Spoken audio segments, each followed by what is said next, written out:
Hi everyone, good morning. आइए हम लोग आज बात करते हैं एम्पैटिक सेंटेंसेस है, जो कि बहुत ही इंपॉर्टेंट है और इसका ज़रूरत हम लोग को स्पोकन में ज़्यादातर यूज़ किया जाता है। तो बिना देर किए चलिए हम वीडियो को स्टार्ट करते हैं और आज बातें करते हैं एम्पैटिक सेंटेंसेस से।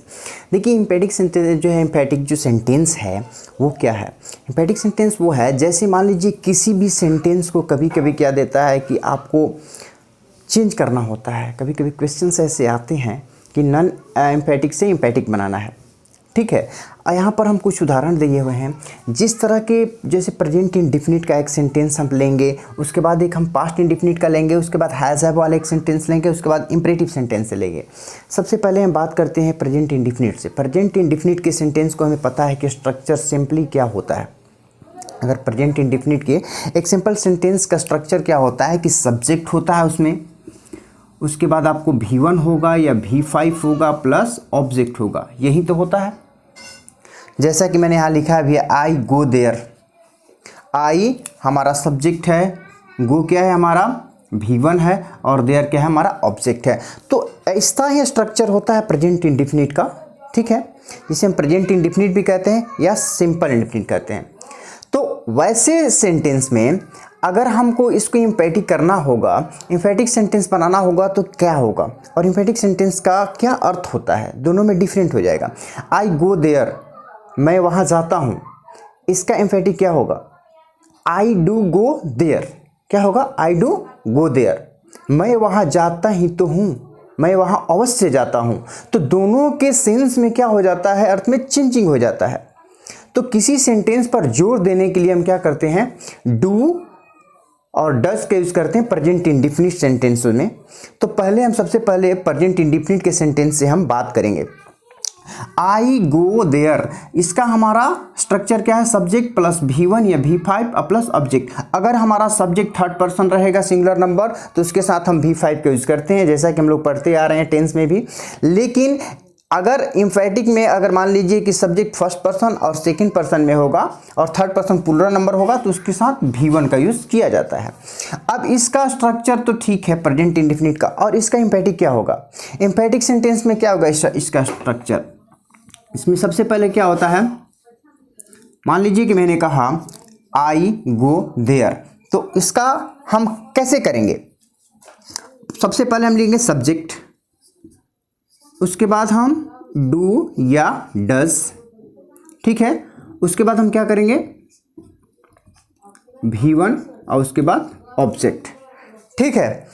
हमने कहा I go there, I go there का एम्पैटिक हम बनाएंगे तो क्या होगा, पहले हम सबसे पहले सब्जेक्ट लिखेंगे, उसके अकॉर्डिंग सब्जेक्ट के अकॉर्डिंग कौन सा पर्सन है उसके अकॉर्डिंग हमको डू और डज का यूज करना है। तो आई के साथ हमने पढ़ा है टेंस में कि डू का प्रयोग किया जाता है, तो क्या होगा, आई डू गो देयर, ठीक है। इसका मीन्स क्या हुआ, मैं वहां जाता हूं, मैं वहां जाता हूं। इसका क्या अर्थ हुआ, मैं वहां जाता ही तो हूं, या दो तरीके से हम कर सकते हैं, मैं वहां अवश्य जाता हूं। क्लियर। तो दोनों में सेंटेंस में यही अंतर हुआ कि ये जो सेंटेंस है एक सिंपल सेंटेंस है, मैं वहां जाता हूं, लेकिन अगर इसका एम्पैटिक करेंगे तो मैं वहां जाता हूं, तो मतलब ये सेंटेंस पे क्या करता है, जोर डालता है। एम्पैटिक में ही होता है, वो किसी सेंटेंस पे क्या करता है, जोर डालने का काम करता है, ठीक है। वहां पर हम क्या करेंगे, अवश्य का भी यूज कर सकते हैं या तो का भी कर सकते हैं, ठीक है। मैं वहां जाता ही तो हूं, ठीक है। तो इस तरह से हम इसका स्पोकन में भी यूज करते हैं इस तरह के सेंटेंसेस का। अब हम बात करने वाले हैं पास्ट इंडेफिनिट से। पास्ट इंडेफिनिट में मैंने देखिए एक सेंटेंस लिखा, आई वेंट देयर, मैं वहां गया, आई वेंट देयर। इसका स्ट्रक्चर क्या होता है, सबसे पहले हम इसको थोड़ा क्लीन कर देना चाहते हैं।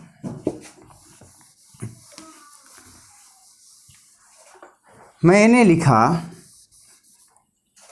इसको हम मिटा देते हैं, पहले वाले को हम बाद में लास्ट में क्या करेंगे, आप लोग वीडियो को एंड तक जरूर बने रहिएगा, क्योंकि एंड में हम आप लोग कुछ प्रैक्टिस के लिए क्वेश्चन देंगे और मैं उसे सॉल्व करके भी दिखाऊंगा, और आप लोगों को भी हम 10 से 15 सेकंड का टाइम दूंगा कि आप भी उसे सॉल्व कीजिए, स्क्रीनशॉट लेकर के अपने से बनाने की कोशिश कीजिए। Clear.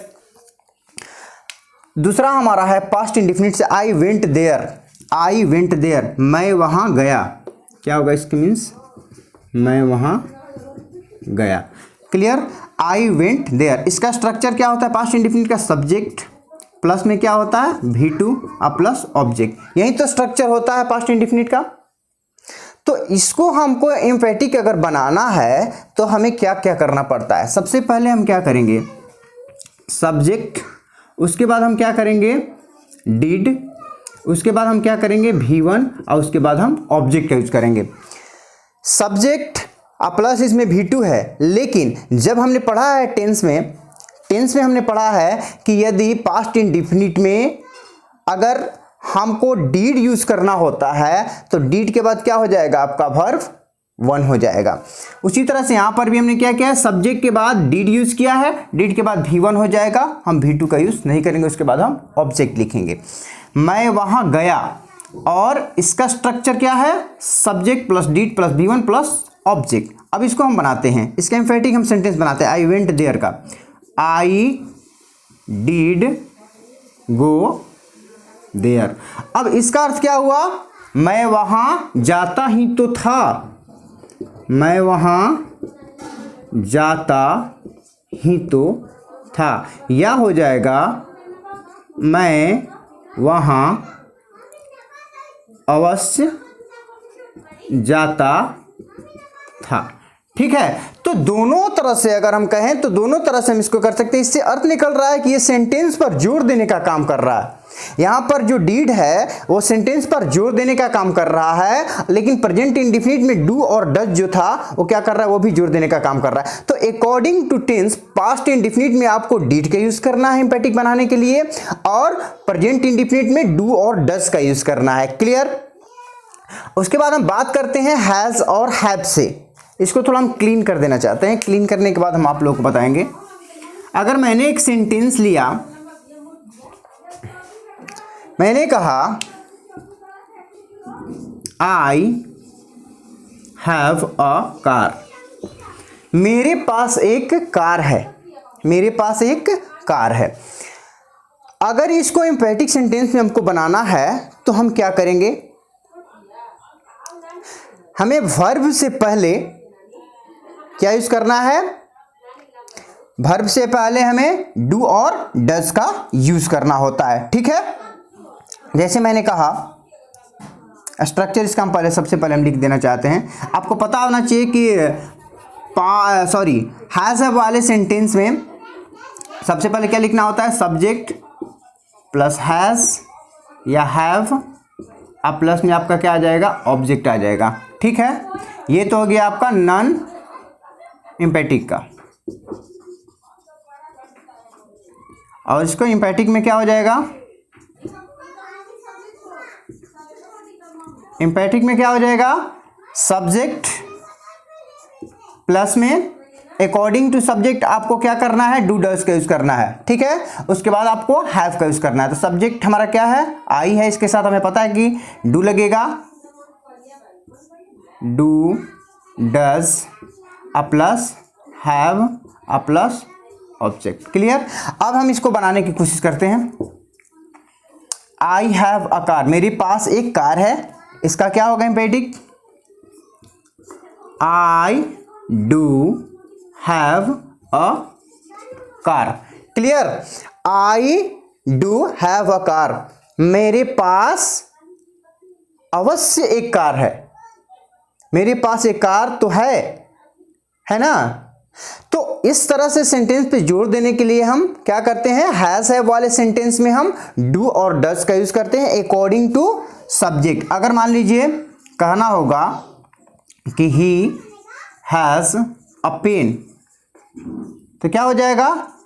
He does have a pen.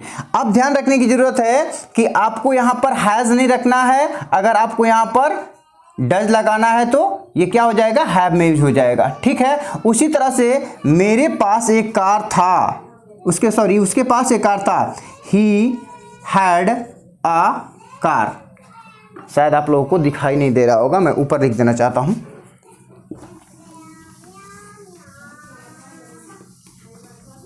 बहुत ही सिंपल है, बस आप लोगों को थोड़ा सा इसमें माइंड कंसंट्रेट करने की जरूरत है। कहाँ पे डू लगेगा, कहाँ पे डज, कहाँ पे डीड, कहाँ पे हैज, हैव। ठीक है, मैंने एक सेंटेंस लिया, ही हैड अ काऊ। ठीक है, अगर यहां पर हैड लगा है तब हमें क्या करना है, देखिए, he did have a cow. Clear. अगर इस तरह के सेंटेंस आपको मिलेंगे तो आपको क्या करना है, अगर आपको हैड होगा तो यहां पर आपको डिड का यूज करना है, अगर हैज हैव रहेगा तो यहां पर डज का यूज करना है।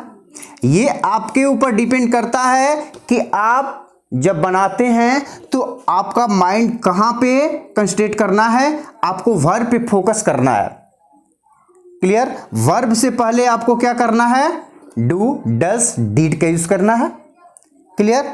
अब देखिए ये हैव जो है वो वर्ब है, ठीक है, उससे पहले हमने क्या किया, यहां पर डीड का यूज किया, और जब यहां पर ये पास्ट में है तो हमने यहां पर इसको डीड यूज किया, तो उसके बाद हमने क्या कर दिया, हैड को हमने हैव में यूज कर दिया। ध्यान रखिए हैज का यूज कभी नहीं होगा, चाहे यहां पर थर्ड पर्सन सिंगुलर नंबर रहे या फर्स्ट पर्सन रहे, कोई प्रॉब्लम नहीं, आपको क्या करना है, डीड के बाद हैव का यूज करना।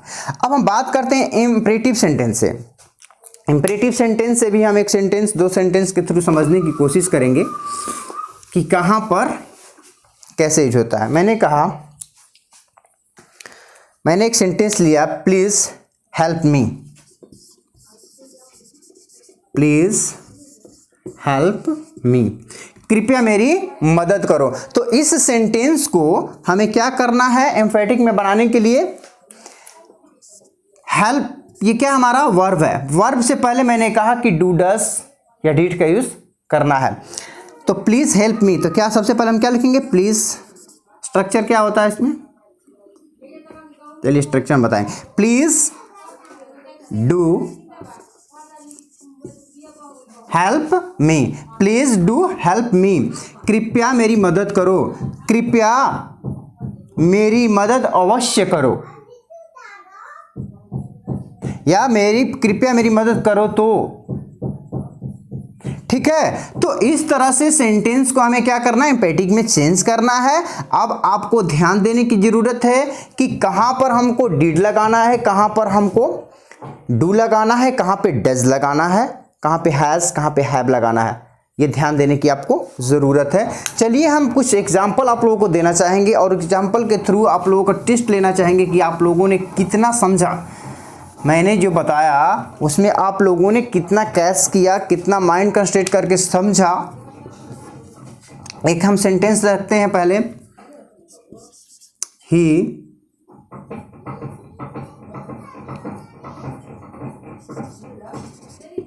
राइट्स अ लेटर, एक क्वेश्चन। दूसरा हम क्वेश्चन लेते हैं,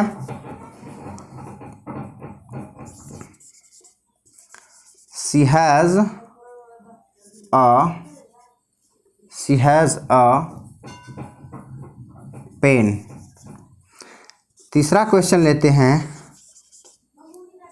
she wrote a letter। चौथा क्वेश्चन लेते हैं,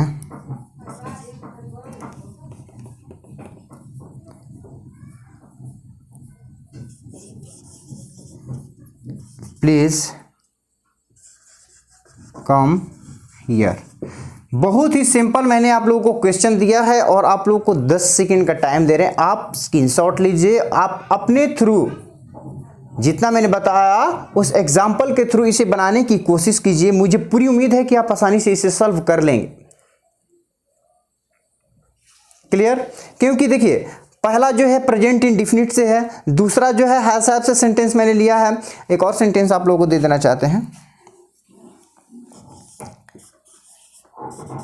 he had a friend। ठीक है, ये प्रेजेंट इंडेफिनिट से है, ये आपको हैज हैव से सेंटेंस लिया मैंने, ये पास्ट इंडेफिनिट से है, ये इंपरेटिव से है, और ये भी हमने क्या किया, सॉरी हैड यहाँ लिख देते हैं, ही हैड अ फ्रेंड, तो ये पास्ट से है।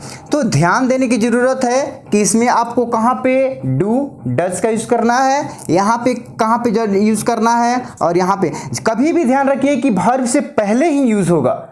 जो डू और डज का यूज़ हम जो करेंगे इम्पेटिक में, वो कहाँ करेंगे, वर्ब से बिफोर ही करेंगे। इतना तो मैंने आप लोग हिंट दे दिया। चलिए हम इसको शॉर्ट आउट करते हैं, इसको हम सॉल्व करते हैं। मैंने कहा कि वर्ब से पहले, अब ध्यान देने की जरूरत है कि यहाँ पर हमारा वर्ब क्या है, राइट्स है, ठीक है। तो अकॉर्डिंग टू वर्ब हमें यहाँ पर क्या करना है, सब्जेक्ट के अकॉर्डिंग हमें डू डज का यूज तो करना ही करना है ना भाई। तो ही क्या होगा, he does write a letter. अब यहां पर हमने क्या किया, ये V5 था, अब इसको हमने क्या कर दिया, V1 में कर देना है। यानी जब भी आप इंपेटिक बनाएंगे तो आपको V1 ही यूज करना है इंपेटिक में, क्लियर, आपको V5 यूज नहीं करना है।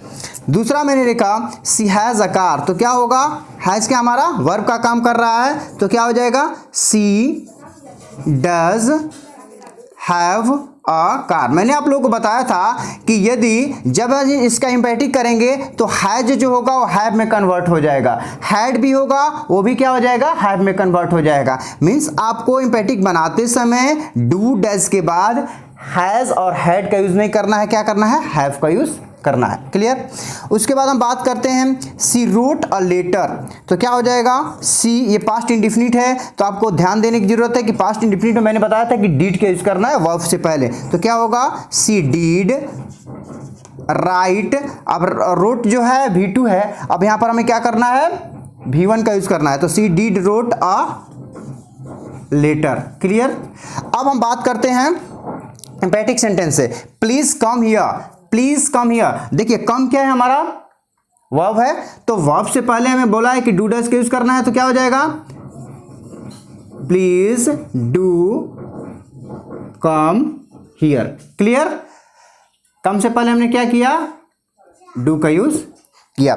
ही हैड अ फ्रेंड, तो क्या हो जाएगा, he did have a friend, clear. तो बहुत ही इजी है आपको नॉन एम्फेटिक से एम्फेटिक बनाने में और एम्फेटिक से नॉन एम्फेटिक बनाने में। अगर आपको सेंटेंस दे दे कि क्वेश्चन ऐसा आता है कि आपको एम्फेटिक से नॉन एम्फेटिक बनाना है और एम्फेटिक से नॉन एम्फेटिक से एम्फेटिक बनाना है, तो बहुत ही ईजी है। अगर मान लीजिए, देखिए हम आप लोगों को कुछ क्लियर कर देना चाहता है, इसी में ही हम आप लोग को क्लियर कर देना चाहते हैं। बस आप लोग थोड़ा माइंड को कंसंट्रेट रखिए, ईजिली आपको समझ में आ जाएगा और आप कभी भी होल लाइफ नहीं भूलेंगे एम्पैटिक को। एम्पैटिक देखिए क्या होता है कि किसी सेंटेंस पर जोर देने के लिए यूज किया जाता है, ऐसे सेंटेंसेस का, जो कि कोई भी सेंटेंस हो उसको जोर देने के लिए हम यूज करते हैं। अधिकांशतः ये स्पोकन में यूज होता है और आजकल के जो कॉम्पिटिटिव एग्जाम में भी ये क्वेश्चंस आ रहे हैं, तो आपको ये जानना बहुत ज़रूरी है। चलिए सबसे पहले हम करते हैं नॉन एम्पैटिक से एम्पैटिक में चेंज करते हैं। पहले हम एक सेंटेंस लेते हैं, ही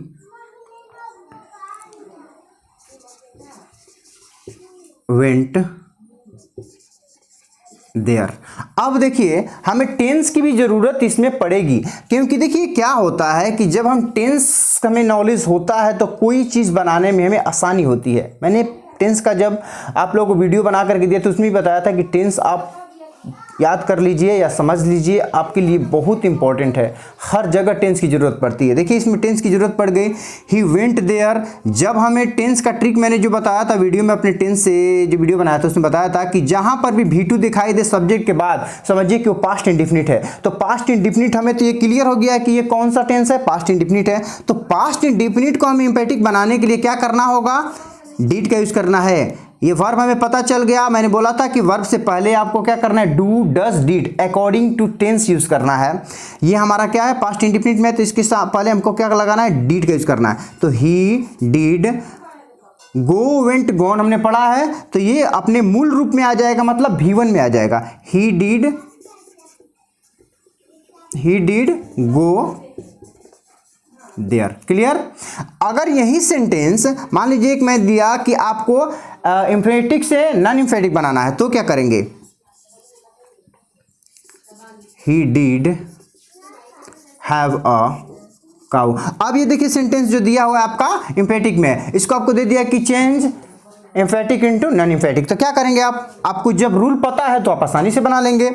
आप क्या करेंगे, इसको डिड को हम इसको क्या करना है, हटा देना है, और क्या करना है आपको, he had a cow. Clear हो गया, एनी डाउट? बहुत सिंपल है, बस थोड़ा सा माइंड को कंसंट्रेट करने की जरूरत है।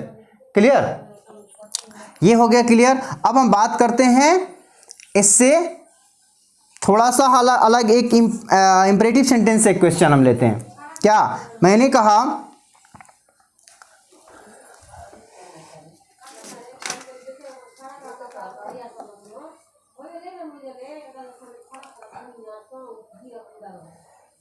Please have a cup of milk, please have a cup of milk, है ना।